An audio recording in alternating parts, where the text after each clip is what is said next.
من يهده الله فلا مضل له ومن يضلل فلا هادي له ونشهد أن لا إله إلا الله وحده لا شريك له ونشهد أن سيدنا وسندنا وحبيبنا ومولانا محمدا عبده ورسوله الذي أرسله بالحق بشيرا ونذيرا وداعيا إلى الله بإذنه وسراجا منيرا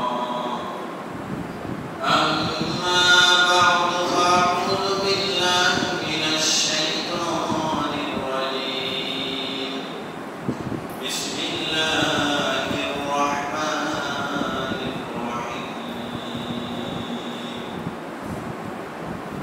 محمد رسول الله والذين معه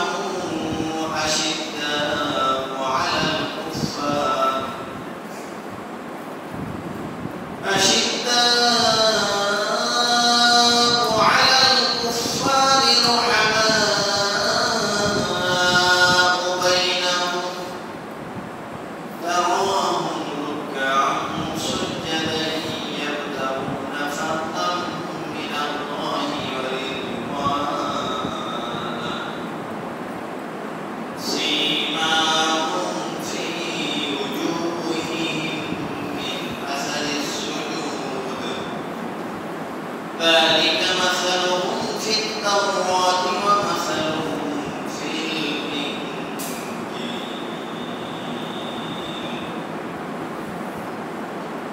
فقال النبي صلى الله عليه وسلم إنما أنا بعثت لأتمم مكارم الأخلاق وقال النبي صلى الله عليه وسلم أخلص دينك يكفك العمل القليل أو كما قال النبي عليه الصلاة والسلام صدق الله المولانا العليم وصدق على رسوله النبي الكريم ونحن على ذلك لمن الشاهدين والشاكرين والحمد لله رب العالمين اللهم صل على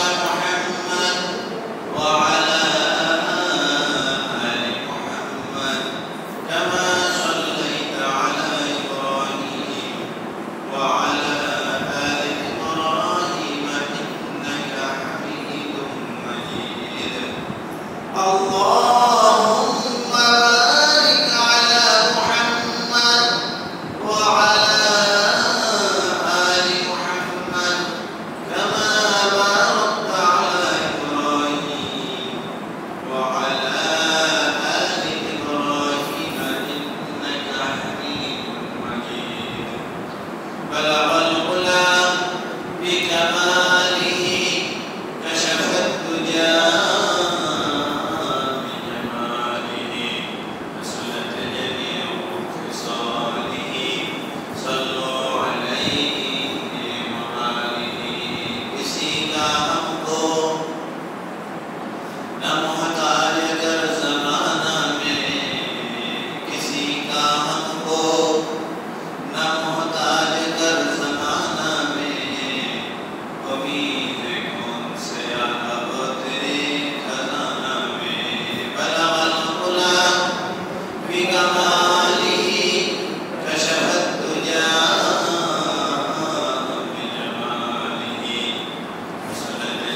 চাইব শুধু তোমার দ্বারে, কারো দ্বারে যেন যেতে নাহি হয়, চাইব শুধু তোমার দ্বারে। বলো হে খোদা অভাব কোথায়, অফুরান তোমার ওই ভান্ডারে। কালাবাল গোলাম বিকামালিহি কাশাফাত দুনিয়া বিজামালিহি, হাসনাত জামিউ ফিসালিহি, সাল্লু আলাইহি ওয়া আলিহি। আলহামদুলিল্লাহ। আজকে রবিউল আউয়ালের 5 তারিখ। রবিউল আউয়াল এই মাসের নাম শুনলেই আমাদের অন্তরের মধ্যে রাসূলের জীবনের কথা, রাসূলের জন্মের কথা, রাসূলের ওফাতের কথা, রাসূলের 63 বছরের জিন্দেগির বিভিন্ন দিক আমাদের অন্তরের মধ্যে দোলা দিয়ে ওঠে। আর নিজেকে খুব গৌরব বোধ করি যে আমরা পৃথিবীর শ্রেষ্ঠ মানব, পৃথিবীর শ্রেষ্ঠ নবী, পৃথিবীর শ্রেষ্ঠ মাখলুক, আকায়ে নামদার দালিদের মদিনা আহমদ মুজিবুল্লাহ মুহাম্মদ মুস্তাফা সাল্লাল্লাহু আলাইহি ওয়াসাল্লাম বিশ্ব নবীর বিশ্ব উম্মত, গর্বিত নবীর গর্বিত উম্মত। ঠিক কি? জীবনে নিজেকে গর্বিত মনে হয় না? নিজেকে দামি মনে হয় না? कीमत हर चीज रादानी पे किस्त, कीमत खुद रादानी अहमबीस। सब जिनिसेर दाम बोझो, নিজের দামটা বুঝো। আমি সর্বশ্রেষ্ঠ উম্মত, আমার দাম সমস্ত উম্মতের চেয়ে বেশি। কেন? আমি শ্রেষ্ঠ নবীর উম্মত। কার উম্মত? শ্রেষ্ঠ নবী। সকল ধর্মের ব্যক্তিরা এই কথা মেনে নিতে বাধ্য হয়েছে। মহামনীষীদের 100 জনের তালিকা লেখার সময় সর্বশ্রেষ্ঠের সিরিয়াল দিতে গিয়ে প্রথমে কার নাম উল্লেখ করতে হয়েছে? মুহাম্মদ রাসূলুল্লাহ সাল্লাল্লাহু আলাইহি ওয়াসাল্লাম। যদিও লেখক অমুসলিম। সত্যেন্দ্রনাথ দত্ত তার জীবনের শ্রেষ্ঠ কবিতা লিখছে। মুসলিম না অমুসলিম? সত্যেন্দ্রনাথ দত্ত অমুসলিম, কিন্তু তার জীবনের লিখিত সমস্ত কবিতার মধ্যে শ্রেষ্ঠ কবিতা কোনটা? যা কোরআনের একটি সূরার তরজমা করতে গিয়ে কাব্যানুবাদ করেছে এবং সেই সূরার মধ্যে শুরু থেকে নিয়ে শেষ পর্যন্ত মুহাম্মদ রাসূলুল্লাহর কথা বলে গেছে। মধ্যদিনের আলোর দোহাই, নিশির দোহাই করে, প্রভু তোরে ছেড়ে যাননি গো প্রভু, ঘৃণা না করেন তোরে। অতীতের যে নিশ্চয় ভালো হবে রে ভবিষ্যৎ, একদিন খুশি হবি তুই লোভী, তার নাম সমাপন। পথ ভুলেছিলি তিনি সুপথ দেখিয়ে দিয়েছেন তোরে, সে কৃপার কথা স্মরণে রাখিস। অসহায় যেন বলে দলিস না কবু, ভিখারি আতুর বিমুখ না যেন হয়, তার করুণার বার্তা ঘোষণা করবে দুনিয়াময়। এটা দত্তর জীবনের শ্রেষ্ঠ কবিতা। কোন সূরার তরজমা? সূরা দুহা। কোন সূরার তরজমা? বিসমিল্লাহির রহমানির রহিম। ওয়াদ-দুহা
এই সূরার মধ্যে নবীর সাথে আল্লাহর সম্পর্ক কেমন সেটাও প্রমাণিত হয়েছে। নবী কেমন ছিলেন, নবীর মর্যাদা কেমন, নবীর দাম কেমন, অর্থনৈতিকভাবে কেমন ছিলেন, চারিত্রিকভাবে কেমন ছিলেন, রাষ্ট্রনায়কভাবে কেমন ছিলেন, সব বিষয়ে ইঙ্গিতমূলক আলোচনা হয়ে গেছে। এরপরে নবী শ্রেষ্ঠ কিভাবে হলেন সেই কাজের দিকে সর্বশেষে নির্দেশ করা হয়েছে।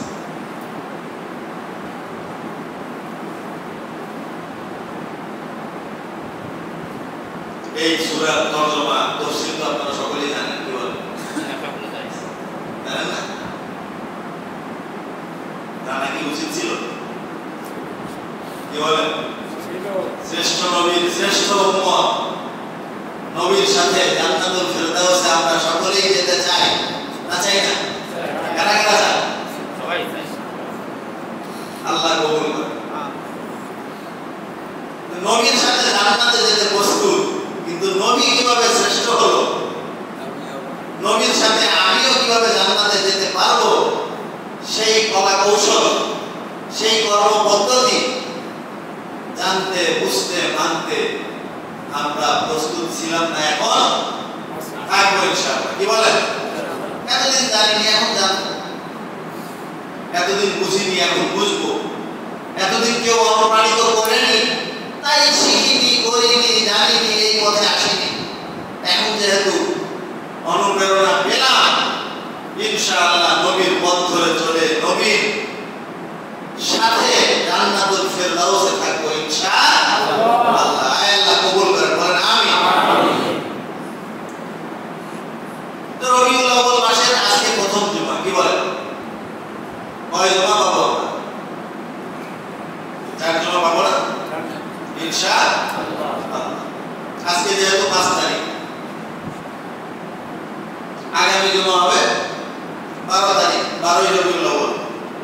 পরের জুমা হবে 19 তারিখ, 19শে রবিউল আউয়াল। তারপরের জুমা 26 তারিখ। তাহলে 4 জুমা পাবো তো ইনশাআল্লাহ। তো এই 4 জুমায় আমরা 4 সপ্তাহের মধ্যে রাসূল সম্পর্কে, রাসূলের জীবন সম্পর্কে আমরা জানার চেষ্টা করব। নিয়ত আছে ইনশাআল্লাহ? কেমনে নিয়ত করব? যদি আযানের আধা ঘন্টা পরে মসজিদে আসেন তাহলে কি নিয়ত আছে? আযান দিয়েছে বলে নামাজ তো হুজুর 1-1:30টার আগে তো পড়াচ্ছে, তো আমি 1:30 বাজার 2 মিনিট আগে গিয়ে কোনো মতে আল্লাহু আকবার করব, তাহলে কি নবীর সাথে সে জান্নাতে থাকতে চায়? কি বলে? নবীর সাথে যদি জান্নাতে থাকতে চাই তাহলে তো নবীকে জানতে হবে, নবীকে চিনতে হবে, নবীর পথ ধরে চলে আল্লাহর সন্তুষ্টি অর্জন করে তারপরে জান্নাত পেতে হবে নবীর সাথে থেকে। আর এটা পাওয়ার জন্য, এটা পাওয়ার জন্য কোন স্পেশাল কোয়ালিটি নেই যে আমি মনে হয় পারবো না, আমি তো অশিক্ষিত, আমি মনে হয় পারবো না, আমি তো ইউনিভার্সিটি থেকে মাস্টার্স পাস করিনি। কি বলেন? একটা রিকশাওয়ালাও যদি চেষ্টা করে নবীর সাথে জান্নাতে থাকতে পারবে কি পারবে? আবার একজন সারা পৃথিবীর শ্রেষ্ঠ শিক্ষিত সেও যদি চেষ্টা করে সেও পারবে।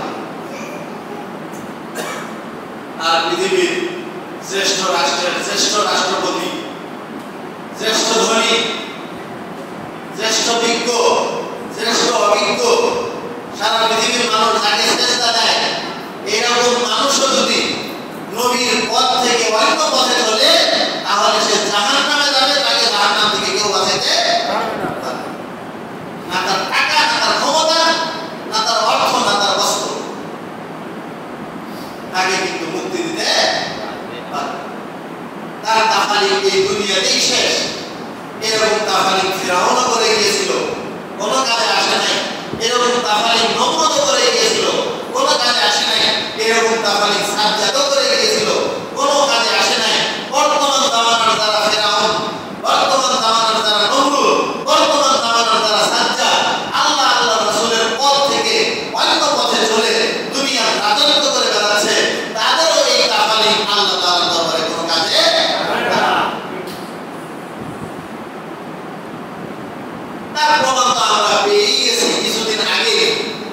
এই পৃথিবীর শ্রেষ্ঠ রাষ্ট্রের শ্রেষ্ঠ রাষ্ট্রপতি জুতা পেটা খেয়েছে।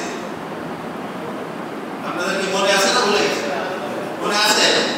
বাস এটুকুই যথেষ্ট। তাহলে জুতা পেটা খাওয়ার সিলসিলা চালু করছিল নমরুদ।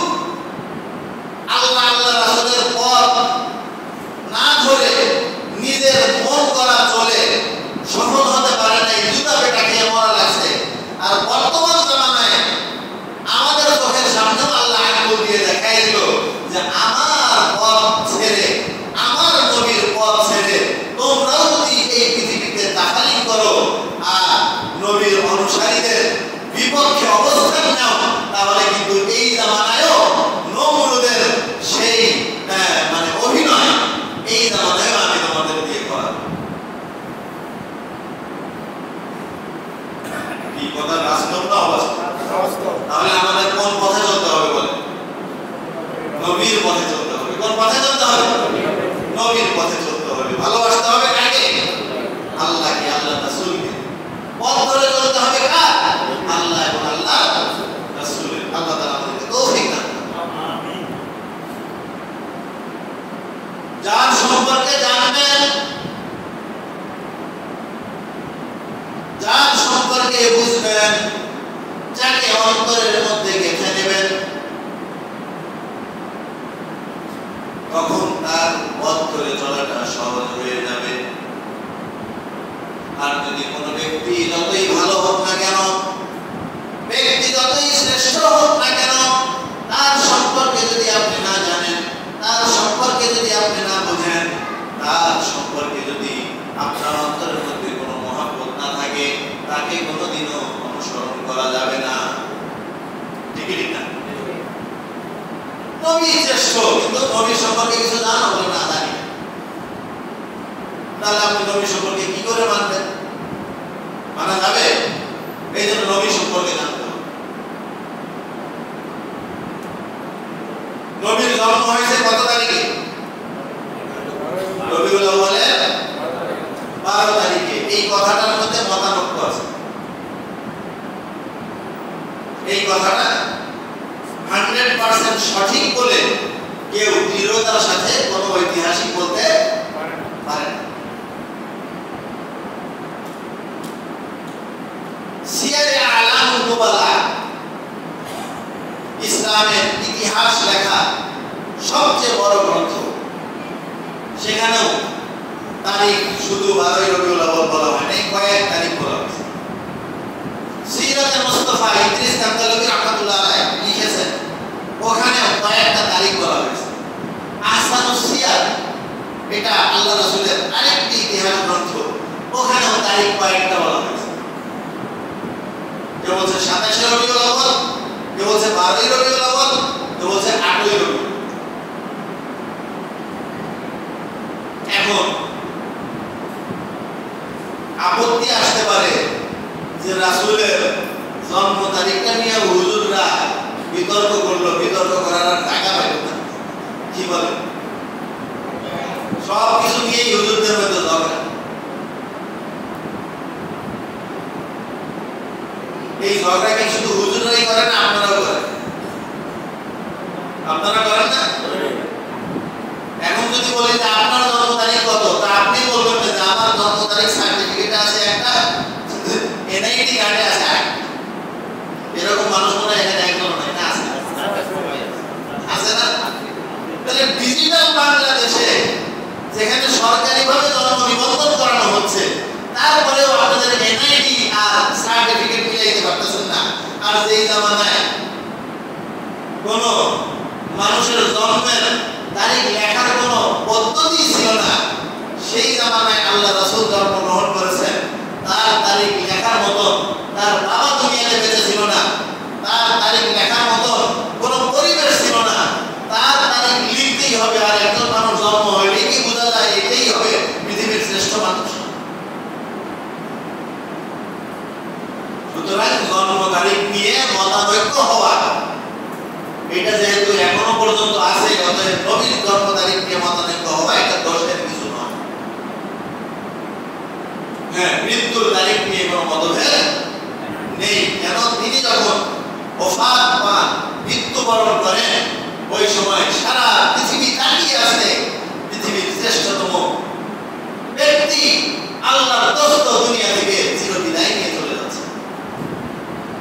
তারিখটা কত ছিল বলেন? 12ই রবিউল আউয়াল।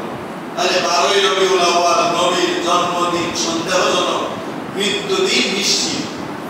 এই কথাটা তো বুঝলাম আমরা। 12ই রবিউল আউয়াল নবীর জন্মদিন সন্দেহজনক না নিশ্চিত? সন্দেহজনক। জোরে বলেন। সন্দেহজনক। 12ই রবিউল আউয়াল নবীর জন্ম তারিখ বা জন্মদিন নিশ্চিত না সন্দেহজনক? সন্দেহজনক। আর 12ই রবিউল আউয়াল নবীর ওফাত দিবস নিশ্চিত না সন্দেহজনক? এটা নিশ্চিত। তাহলে 12ই রবিউল আউয়াল যদি আমাদের পালন করতেই হয়, জন্মদিন হিসেবে পালন করা উচিত না ওফাত দিবস হিসেবে পালন করা উচিত? ওফাত দিবস হিসেবে। কথাটা কি বুঝে আসছে? ওফাত দিবস হিসেবে যদি পালন করেন, তাহলে নবীর ইতিহাস নিয়ে আলোচনা করবেন, নবীর জিন্দেগীর গুরুত্বপূর্ণ বিষয়গুলো নিয়ে আলোচনা করবেন, নবী কি আদর্শ রেখে গেলেন সেই কথা নিয়ে আলোচনা হবে, নবী কি ওসিয়ত করে গেলেন সেই কথা নিয়ে আলোচনা হবে, নবী উম্মতকে কোন অবস্থায় রেখে গেলেন সেই কথা নিয়ে আলোচনা হবে, নবী উম্মত থেকে কি চাইছিলেন সেই কথা নিয়ে আলোচনা হবে, নবী উম্মতকে কোন পর্যায়ে নিয়ে যেতে চেয়েছিলেন সেই কথাগুলো নিয়ে আলোচনা হবে। আর যদি নবীর জন্মদিন নিয়ে আলোচনা করেন, তাহলে নবী জন্মানোর সময় এই পৃথিবীতে কোনো ঈমানদার ব্যক্তি ছিল না, মুশরিক দিয়ে ভরপুর ছিল, বাইতুল্লাহ 360টা মূর্তি ছিল, উলঙ্গ হয়ে কাবা শরীফ তাওয়াফ করা হতো, জাহিলিয়াতে পৃথিবী ভরপুর ছিল। ওই সময় যদি নবীর জন্ম হয়ে থাকে আর ওই জন্ম যদি আমাদের জন্য আদর্শ হয়ে থাকে, তাহলে আমাদেরও ল্যান্ড হয়ে কাবা শরীফ তাওয়াফ করা উচিত।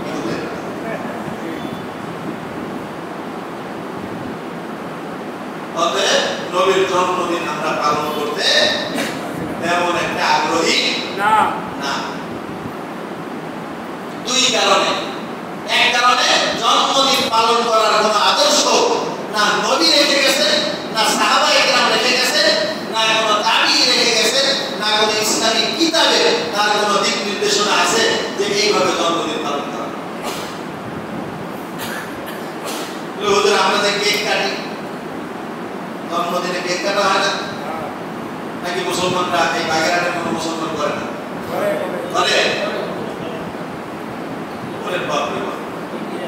এটা একটা কমার্শিয়াল সিস্টেম হয়ে গেছে।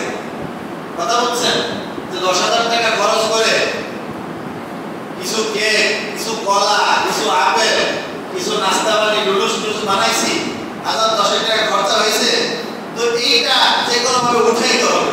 তাহলে কি করতে হবে? বলে জন্মদিনের কার্ড ছাপাও আর সবাই দিয়ে দাও। তো যদি 100 জনকে আমি দাওয়াত দেই আর 100 জন যদি 100 টাকার গিফট নিয়ে আসে, তাহলে আমার 10,000 টাকা উঠে গেল। আর যদি কেউ বেশি নেয়, এটা লাভ।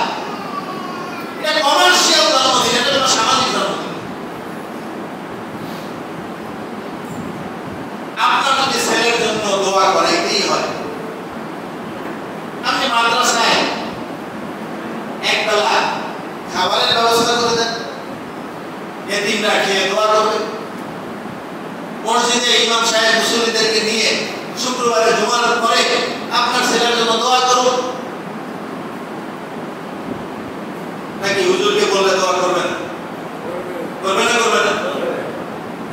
বলে আজকের এই দিনে আমার ছেলে, আমার নাতি দুনিয়াতে আসছে, এই জন্য আপনাকে জানাইলাম হুজুর একটু আমার ছেলের জন্য বা নাতির জন্য দোয়া করেন।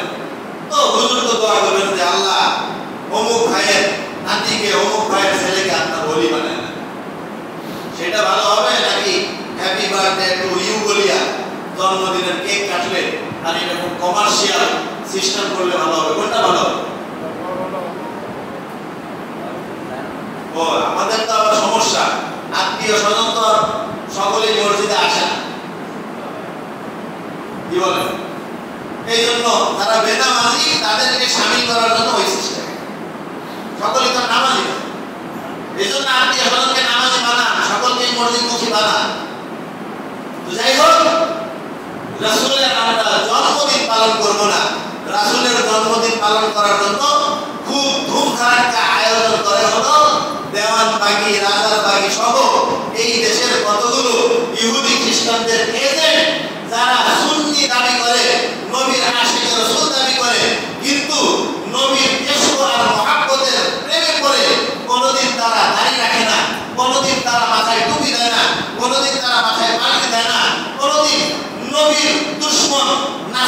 বিরুদ্ধে তাদেরকে কোনোদিন আন্দোলন করতে দেখিনি, কোনোদিন রক্ত ঝরাইতে দেখিনি, কোনোদিন মাঠে নারায়ে তাকবীর আল্লাহু আকবার ধ্বনি দিতে দেখিনি। তারা নবীর মহব্বতে দুইটা কাজ করে, একটা হলো মিলাদ পড়ে জেলাপি আর সুন্নতের মিষ্টি খায়, আর দ্বিতীয় নাম্বার 12ই রবিউল আউয়াল আসলে ধুমধারাক্কা মেলা উদযাপন করে আর সবাই মিলে মিষ্টি নবীর জন্মদিন পালন করেছে। এইরকম নবীর জন্মদিন পালন করলে নবীর সাথে কি জান্নাতে থাকা যাবে? আপনার দিল কি বলবে? মোল্লা সে না বুঝ, দিল সে বুঝ।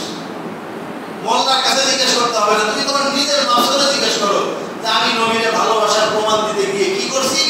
বলে জন্মের দিন কি করছি? মিষ্টি খেয়েছি আর খুব আয়োজন করছি। আয়োজন এমন পাল্লায় করছি যে আয়োজনের মিছিল দিতে দিতে জোহরের নামাজের কথা ভুলে গেছি। আগের দিনও নামাজ পড়ি নাই, পরের দিনও নামাজ পড়ি নাই, জীবনে এক ওয়াক্ত নামাজও পড়ি নাই, মুখে দাড়িও রাখি নাই, মাথায় টুপি পাগড়িও দেই নাই, আর 5 ওয়াক্ত নামাজ মসজিদেও পড়ি নাই, নবীর আদর্শ একটাও মানি নাই। শুধু 12ই রবিউল আউয়াল আসলে মিলাদ আর জশ্নে জুলুস আর মিছিল আর সাংস্কৃতিক অনুষ্ঠান, কবিতা, গান, বাদ্য, ত্রিভুবনের প্রিয় মোহাম্মদ এলো রে দুনিয়ায়, আইরে সাগর আকাশ বাতাস দেখবি।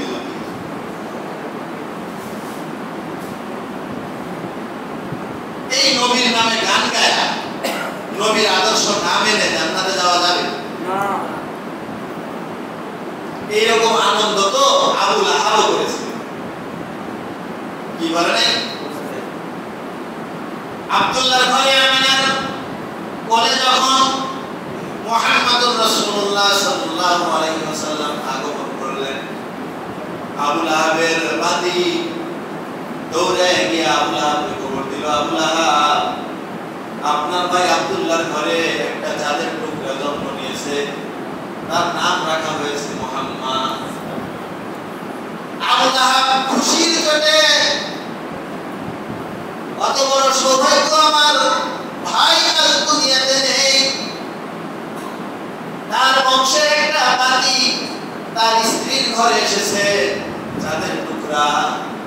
আনন্দে আত্মহারা হয়ে সঙ্গে সঙ্গে বলতেছে, তুই আমার বাতি, আমি খুশি হয়ে আজকে তোকে আজাদ করে দিলাম। তাহলে নবীর জন্মে আবু লাহাব খুশি হয়েছে না খুশি হয়েছে? নবীর জন্মে যদি খুশি হওয়া যায় জান্নাতে যাওয়া যাবে, অতএব আবু লাহাব জান্নাতি, কি বলেন? নবীর জন্মে খুশি হয়েছে, এজন্য আবু লাহাব জান্নাতে যাবে না? আপনারা কি বলেন? না। আল্লাহকে জিজ্ঞাসা করেন যে আল্লাহ, তোমার হাবিব দুনিয়াতে আসছিল, সেই জন্মের খবর শুনা তার চাচা অত্যন্ত খুশি হয়ে তার বান্দিকে আজাদ করে দিয়েছে, এই জন্য আবু লাহাবের পুরস্কার কি আপনি একটু আমাদের জানায় দেন।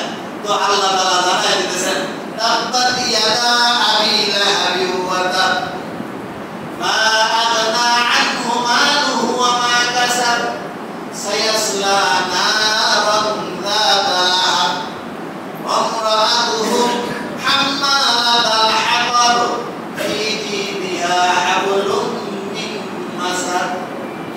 আসলে না কোরআনে কি বলছে? জান্নাতের কথা বলছে। নার মানে কি জান্নাত না জাহান্নাম? জাহান্নাম। নার মানে আগুন, আগুন, প্রজ্বলিত শিখা বিশিষ্ট আগুনের ভিতরে নিক্ষিপ্ত হবে ওই আবু লাহাব আর তার স্ত্রী সহ। নবীর জন্মদিন পালন করে জান্নাতে যাওয়া যাবে না। যাবে না। নবীর জীবনকে নিজের জীবনের সাথে, নবীর জীবনের সাথে নিজের জীবনকে মিলাইতে হবে, তাইলেই জান্নাতে যাওয়া। তো নবীর জন্ম হইল, আল্লাহু আকবার। প্রত্যেক মা পেটের ভিতরে সন্তান আসলে কি হয়? কষ্ট পায়, ব্যথা লাগে। নবীর মা আমেনা গর্ভে নবী ছিলেন 9 মাস, এক ফোঁটা কষ্ট, এক ফোঁটা ব্যথা তার পেটের ভিতরে কখনো অনুভূত ওমা আরসালনাকা ইল্লা রাহমাতাল লিল আলামিন। জগৎবাসীর জন্য যিনি রহমত স্বরূপ, তিনি কি তার মাকে কষ্ট দেবেন? মাকে কষ্ট দেন।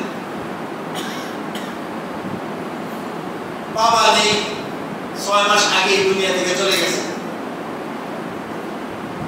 জন্মের পরে এই এতিম বাচ্চাকে কে দুধ খাওয়াবে? আরবের নিয়ম ছিল বাচ্চাদেরকে দুধ খাওয়ানোর জন্য দুধ মাকে ভাড়া করা হতো।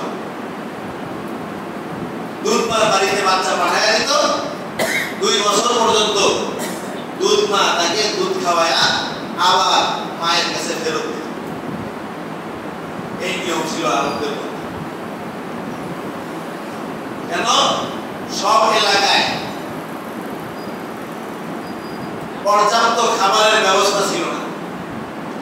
বিশেষ করে তায়েফ এলাকার ভিতরে পর্যাপ্ত খাবার, পর্যাপ্ত গবাদি পশু, পর্যাপ্ত সবুজ শ্যামল জায়গা এখনো পর্যন্ত বিদ্যমান আছেন। যারা হজ করতে, ওমরা করতে তায়েফ গেছেন, আছেন না? দেখছেন না কেউ? তায়েফের মধ্যে পরিবেশ এখনো সবুজ শ্যামল পরিবেশ, শীত পরিবেশ, ঠান্ডা পরিবেশ। তো তায়েফ এলাকার মহিলাদের, তায়েফ এলাকার গরু ছাগলের দুধ হয়তো সবচেয়ে বেশি। এই জন্য তায়েফ এলাকার মহিলারা মক্কায় এসে মক্কার সন্তানদেরকে নিয়ে যেত আর দুধ পান করে। তায়েফ থেকে একটা কাফেলা আসছে মক্কায়, দুগ্ধপোষ্য শিশু তালাশ করতেছে, শিশুকে সংগ্রহ করতেছে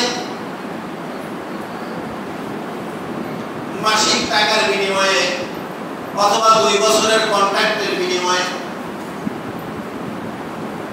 বিভিন্ন বাড়িতে ঘুরে ঘুরে তালাশ করতেছে। তো ঘটনা কি ঘটছে? সবাই বাচ্চা পেয়ে গেছে। ওই কাফেলার মধ্যে হালিমা ছিল। কে ছিল? নাম শুনছেন? কে? নবীজির দুধ মা হালিমা ছিল। সে কোনো সন্তান পায় না। কারণ কি? হালিমাও ছিল অত্যন্ত গরিব। হালিমার ঘরেও খাবারের কোনো ব্যবস্থা ছিল না। হালিমা যেই গাধার পিঠে সওয়ার হয়ে আসছে, সেই গাধাটাও ছিল অত্যন্ত দুর্বল। আসার পথে খুব বিরক্ত হইতেছিল কাফেলা, যে তোর কারণে আমরা জোরে চালাতে পারি না, তুই শুধু পিছনে পড়ে যাস। তো সবাই সন্তান পাইছে। কেন? সবাই নাদুস নুদুস, শরীর স্বাস্থ্য ভালো, বাচ্চাকে ভালো দুধ খাওয়াইতে পারবে, এই জন্য সকলেই কি পাইছে? সন্তান পাইছে। কিন্তু হালিমা পায় না।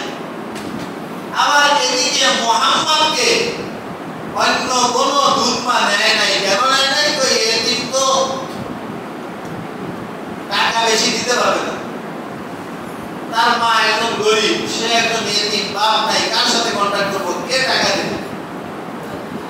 এদিকে মুহাম্মদের জন্য দুধ মা পাওয়া যাচ্ছে না টাকার অভাবে, আর হালিমা দুগ্ধপোষ্য সন্তান পাচ্ছে না। কিসের জন্য? নিজে দুর্বল হওয়ার কারণে।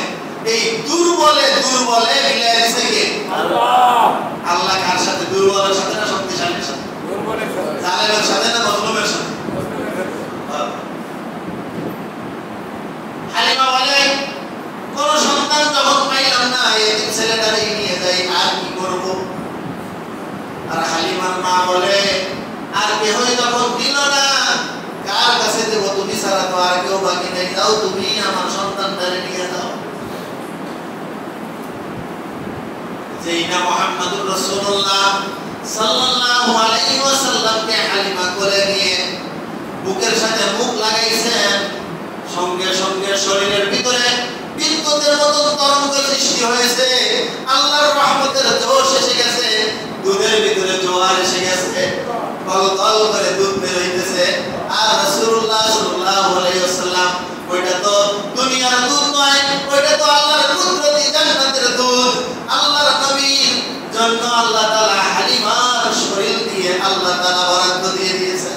সুবহানাল্লাহ। এইবার যখন তায়েফে ফিরে যাচ্ছে, এবার হালিমার গাধা সবার আগে। সুবহানাল্লাহ। হালিমার গাধা সবার আগে, সবাই পিছনে পড়ে যাচ্ছে। সবাই বলে, কি ব্যাপার? তুই আসার সময় তো শক্তি ছিল না, তুই তো সবসময় পিছনে পড়ে আগে যাস কেন? কই জানি না, এটা সব আল্লাহর কুদরত। কার কুদরত? আল্লাহর কুদরত। আমি এর কোনো প্রশ্নের উত্তর দিতে এইভাবে পদে পদে আল্লাহর দোস্তকে আল্লাহ তাআলা সর্বক্ষেত্রে স্পেশাল ভাবে লালন পালন করেছেন। কে লালন পালন করেছেন? আল্লাহ, স্বয়ং আল্লাহ। তার কুদরত দিয়ে এক স্তরের দুধ খাইতেন শুধু, আর এক স্তরেরটা খাইতেন না। কেন? হালিমার আরেকটা দুগ্ধপোষ্য সন্তান ছিল। তো নবী মুহাম্মদ রাসূলুল্লাহ সাল্লাল্লাহু আলাইহি সাল্লাম নবজাতক শিশু হয়েও ইনসাফ রক্ষা করেছেন, জুলুম করেন নাই যে এক স্তরের দুধ আমি খাবো আর এক স্তরের দুধ খাবে আমার দুধ ভাই। আজকে আমরা সেই নবীর উম্মত হয়ে দুধ ভাই দূরের কথা, আপন ভাইয়ের জমি কিভাবে তাকে ফাঁকি দিয়ে দেওয়া যায় সেই টেনশনে থাকি। আপন বোনকে কি করে বঞ্চিত করা যায় বাবার সম্পত্তি থেকে সেই টেনশনে থাকি। আবার মনে মনে নিয়ত করি যে আমি রাসূলের সাথে জান্নাতে সম্ভব না। নবজাতক দুগ্ধপোষ্য নবীর কাছ থেকে আদর্শ শেখেন, ইনসাফ শেখেন, দুধ ভাইয়ের হক কিভাবে আদায় করতে হয়, ভাইয়ের হক কিভাবে আদায় করতে হয়, বোনের হক কিভাবে আদায় করতে হয়। আপনি যখন নিজের হক আরেকজনকে দেবেন, আল্লাহ তাআলার রহমতের জোশ এসে যাবে যে আমার বান্দা তার অন্য ভাইয়ের জন্য উদার, অতএব আমার রহমত তোমার জন্য উদার। ইরহামু মান ফিল আরদ ইয়ারহামুকুম মান ফিস সামা। আর যদি আপনার ভিতরে ফিরআউনের চরিত্র চলে আসে, আর যদি আপনার ভিতরে নমরুদের চরিত্র চলে আসে, আর যদি আপনার ভিতরে সাদ্দাদের চরিত্র চলে আসে, আর যদি আপনার ভিতরে কারুনের চরিত্র চলে আসে যে 10 জনের তার চুষে খেয়ে আমি সম্পদশালী হব, আমি অর্থশালী বিত্তশালী হব, তাহলে মনে রাখেন আপনাকে আল্লাহ তাআলা ওইভাবেই করবে যেরকম ফিরআউনকে ধরছিল, নমরুদকে ধরছিল, সাদ্দাদকে ধরছিল, কারুনকে ধরছিল। ঠিক কি? অতএব ভাইয়ের হক নষ্ট করেন না, বোনের হক নষ্ট করেন না, প্রতিবেশীর হক নষ্ট করেন না, সমাজের মানুষের হক নষ্ট করেন না, বরং নিজের উপার্জিত সম্পদ থেকে যতটুকু আপনার প্রয়োজন নিত্য না করলে নয় অতটুকু রেখে বাকিটা অন্যদের জন্য বন্টন করেন। আল্লাহ দেখবেন যে আমার এই বান্দা তো আমার হাবিব, আমার দোস্ত মুহাম্মাদের তরিকাকে অনুসরণ করছে, সুতরাং আমার নবীর জন্য যেমন আমার স্পেশাল বরাদ্দ ছিল, এই বান্দার জন্য আমার স্পেশাল বরাদ্দ। আল্লাহর রহমত নিয়ে ধনী হতে চান না মানুষের টাকা চুষে ধনী হতে চান? যদি আল্লাহর রহমত নিয়ে ধনী হতে চান তাহলে আপনার উপার্জিত সম্পদ থেকে মানুষের পিছনে ব্যয় করেন। আর যদি মানুষেরটা হক না হক না দেখে না বুঝে শুধু মানুষেরটা চুষে ধনী হতে চান, তাহলে মনে রাখবেন এই ধন আপনাকে সুখ দিতে পারবে না। যেমন ফেরাউন সুখ পায় নাই, সাদ্দাদ সুখ পায় নাই, কারুন সুখ পায় নাই, আবু জেহেল সুখ পায় নাই, এইরকম যত কাফের বেদিন মুশরিক ছিল ধন সম্পদের crore crore billion billion dollar সম্পদের মালিক ছিল, কিন্তু তাদের সম্পদ তাদেরকে সুখ দিতে পারে নাই। কেন? তাদের সম্পদ আল্লাহর মনোনীত পথে উপার্জিত হয় নাই, বরং আল্লাহর নাফরমানি পথে উপার্জিত হয়েছে। আরামে আরাম। আল্লাহ তাআলা আমাদেরকে বুঝবার তৌফিক দান করেন। নবীর জীবন থেকে আমরা শিখব, নবীর জীবন থেকে আমরা আদর্শ নেব, নিজের জীবনকে দামি বানাবো, নবীর জীবনের সাথে মিলাবো, তাহলে নবীর সাথে জান্নাতুল ফিরদাউসে থাকা। তো ইনশাআল্লাহ ধারাবাহিকভাবে চেষ্টা করব সংক্ষেপে 4 সপ্তাহের মধ্যে আল্লাহ রাসূলের পুরো জীবন তুলে ধরার জন্য। আপনারা একটু কষ্ট করে আগে আসার চেষ্টা করবেন। আল্লাহ তাআলা আপনাকে আমাকে তৌফিক দান করেন। ওয়া আখির দাওয়ানা